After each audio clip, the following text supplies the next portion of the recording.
Yesaya 58 ayat 11. Saya mengajak kita untuk membacanya bersama-sama. Tuhan akan menuntun engkau senantiasa dan akan memuaskan hatimu di tanah yang kering, dan akan membaharui kekuatanmu. Engkau akan seperti taman yang diairi dengan baik, dan seperti mata air yang tidak pernah mengecewakan. Tema yang diberikan kepada saya, kesabaran Allah tidak pernah habis. Yesaya ini terdiri dari 66 pasal. Secara umum para teolog membagikannya dengan 3 bagian besar. Pasal 1 sampai 39 berbicara tentang kondisi dan bangsa Israel sebelum dibuang ke pembuangan. Bangsa Israel itu dibuang dalam 2 gelombang. Kita tahu bersama setelah Salomo, kerajaan Israel terpecah menjadi 2. Kerajaan utara ibu kota Samaria, kerajaan selatan ibu kota Yehuda atau Yerusalem. Kurang lebih tahun 632 kerajaan utara dibuang ke Asyur, ibu kota Niniwe. Nanti ada latar belakang yang perlu kita mengerti. Kenapa Yunus tidak mau diutus ke Niniwe? Karena perlakuan orang-orang Niniwe kepada umat Israel kerajaan utara ibu kota Samaria yang dibuang ke sana begitu kejam dan sadis. Ada rasa nasionalisme yang tinggi. Sekalipun harus melalui perut ikan, dimuntahkan ke darat, diutus kembali. Itu khotbah tersingkat di dunia. 40 hari lagi Niniwe akan ditumbang balikan. Itu etika homiletika tidak masuk. Tetapi dengan perkataan yang singkat itu, Niniwe akhirnya bertobat. Tahun 587 kurang lebih, kerajaan selatan ibu kota Yehuda juga ternyata dibuang dengan dimotori oleh Nebukadnezar. Di sanalah nanti kita bisa melihat bagaimana Sadrak, Mesak, Abednego, Daniel juga ikut ditawan.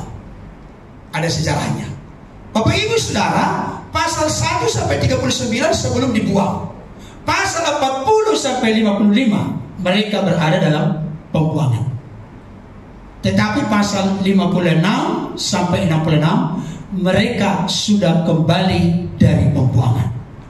Jadi konteks ini perlu untuk kita mengerti sebagai background, latar belakang untuk kita hinggap kepada ayat ini. Berarti kita baca tadi pasal 58. Notabene bangsa ini baru kembali dari pembuangan. Ketika mereka kembali dari pembuangan, tentu Bapak Ibu Saudara, Nebukadnezar ketika menawan bangsa ini, segala peralatan bait Allah yang terdiri dari emas itu dibawa ke sana. Tetapi bait Allah sendiri diporak-porandakan, dihancurkan. Nah, ketika bangsa Israel ini kembali dari pembuangan, mereka tentu harus beribadah kepada Tuhan. Dan salah satu ciri ibadah bangsa Israel adalah korban. Korban itu dipersembahkan di rumah Allah atau di bait Allah. Tapi karena bait Allah belum ada, maka mereka tidak bisa mempersembahkan korban. Yang mereka bisa lakukan dalam konteks bacaan yang sudah dibacakan oleh kita tadi, mereka berpuasa. Mereka melakukan puasa. Tapi ternyata di tengah-tengah ritual ibadah mereka berpuasa, Tuhan melihat ada sesuatu yang tidak beres di tengah-tengah ibadah puasa mereka. Dan Tuhan mengkritik, meluruskan supaya mereka melakukan ibadah yang dikehendaki oleh Tuhan. Itu sejarahnya Bapak Ibu. Ibadah mereka dijalankan secara harfiah, rutinitas. Tapi intisari makna terdalam dari ibadah itu dipungkiri oleh mereka. Kenapa demikian? Dan ini perlu menjadi sorotan bagi tubuh Kristus, bagi gereja Tuhan, orang-orang percaya zaman. Bukankah kita seringkali melakukan ibadah mesbah keluarga, ibadah minggu seperti ini, ibadah persekutuan yang lain kita lakukan. Tapi di samping kita beribadah, seringkali juga dosa kita lakukan. Beribadah berjalan, tapi dosa tetap dilakukan. Bapak Ibu Saudara, Kemarin istri saya memposting satu video di Facebook, dan itu video yang benar-benar membuat hati saya miris. Itu teguran yang sangat telak bagi Bapak Ibu Saudara, bagi kita semua. Diawali dengan cuplikan video itu. Seorang anak kecil berkata, jangan main HP melulu, pagi HP, siang HP, malam HP. Dan akhirnya ditunjukkanlah di depannya ada warta gereja, tapi anak-anak remaja pemuda. Kalau perhatikan nih Bapak Ibu, dan saya berharap di gereja ini tidak ada seperti itu. Saya setuju tadi dengan pemain bass kita mengingatkan, hargai Tuhan, hormati Tuhan. Di depannya ada warta gereja, tapi semua remaja pemuda yang ada di video itu, mereka main game sambil pendeta khutbah di depan. Ini ngeri Bapak Ibu Saudara. Tidak ada lagi rasa takut, tidak ada lagi rasa hormat kepada Tuhan. Memang dari rumah mereka pergi beribadah, tapi ibadahnya adalah ibadah yang tidak bermutu, ibadah yang sia-sia, ibadah yang tidak akan memiliki pengaruh dan dampak apa-apa bagi perubahan sifat, watak, karakter bagi manusia, bagi orang-orang yang mengaku percaya. Bapak Ibu, coba kita mengingat dulu, siapa yang seumuran dengan saya 50-an, ketika kita dengarkan bunyi dari sepatu ibu guru yang haknya tinggi, tuk tak, yang tadinya ada duduk di kursi, yang tadinya ada duduk di meja, semuanya tertib rapi. Ibu guru sudah dekat. Bayangkan, itu ibu guru yang mau masuk ruangan, semua siap siaga, bahkan jarum pun jatuh kedengaran. Betapa memiliki rasa hormat, rasa takut kepada ibu guru. Tapi, aduh, ini sedih saya ngomong ini, Bapak Ibu. Tapi ibu guru itu tidak maha tahu, tidak maha kuasa, tidak maha besar, tapi Allah kita, baginya tidak perkara yang mustahil. Segala yang tersembunyi di lubuk hati terdalam pun Tuhan tahu, Tuhan mengerti. Bahkan ketika kita duduk, berdiri, berjalan di tempat tersembunyi dimanapun, Tuhan tahu kondisi keadaan hidup kita.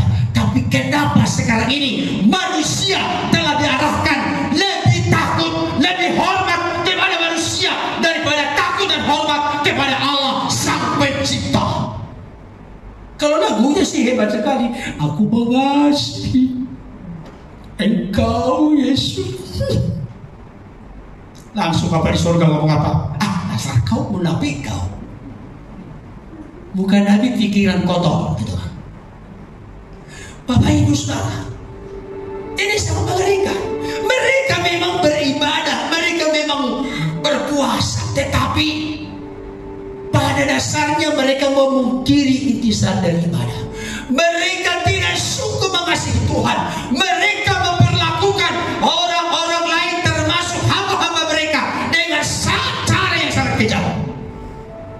Saya kasih tahu, Yesus berkata bahwa hukum yang terutama dan yang pertama adalah kasihilah Tuhan Allahmu dengan segenap hatimu, dan dengan segenap jiwamu, dan dengan segenap akal budimu, dan dengan segenap kekuatanmu. Hukum yang kedua yang sama dengan itu adalah kasihilah sesamamu manusia seperti dirimu sendiri.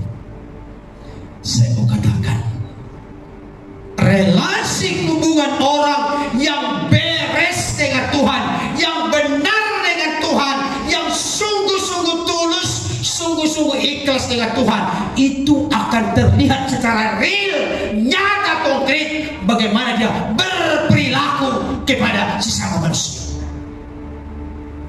Ini sangat penting untuk kita renungkan. Jangan sampai seperti Yesus yang berkata, bangsa ini memuliakan aku dengan bibirnya, tapi hatinya menjauh daripada aku. Percuma mereka beribadah kepada aku. Ajaran yang mereka ajarkan adalah ajaran manusia. Ini tegas. Mohon maaf Pak Gembala, kalau saya diundang gak mau saya. Biasa-biasa saja. Karena wujud cinta kasih saya kepada gereja Tuhan, tubuh Kristus, orang-orang percaya. Yesus berkata di dalam Matius pasal 5 ayat ke-37 ayat berapa itu? Jikalau ya, katakan iya. Jikalau tidak, katakan tidak. Apa yang lebih dari itu berasal dari si jahat. Bapak Ibu Saudara, saya tahu, saya mengerti isi hati Pak Gembala berkata, kesabaran Allah tidak pernah habis. Bayangkan, mereka sudah dibuang karena kejahatan mereka menyembah ilah-ilah lain. Mereka juga dibawa kembali sekalipun jauh di Babel sana. Tuhan yang tangannya begitu panjang, tidak kurang panjang menolong mereka, dibawa mereka kembali. Tapi setelah mereka kembali, ternyata mereka juga melakukan ibadah yang tidak menggetarkan hati Tuhan, yang tidak menyentuh hati Tuhan. Mereka tetap melakukan ibadah, tapi ibadahnya ibadah yang tidak dikehendaki Tuhan, ibadah yang tidak berkenan kepada Tuhan. Sekalipun demikian, Allah yang Maha Baik tetap memberikan peluang, kesempatan kepada bangsa ini, dan berkata firman yang sangat luar biasa.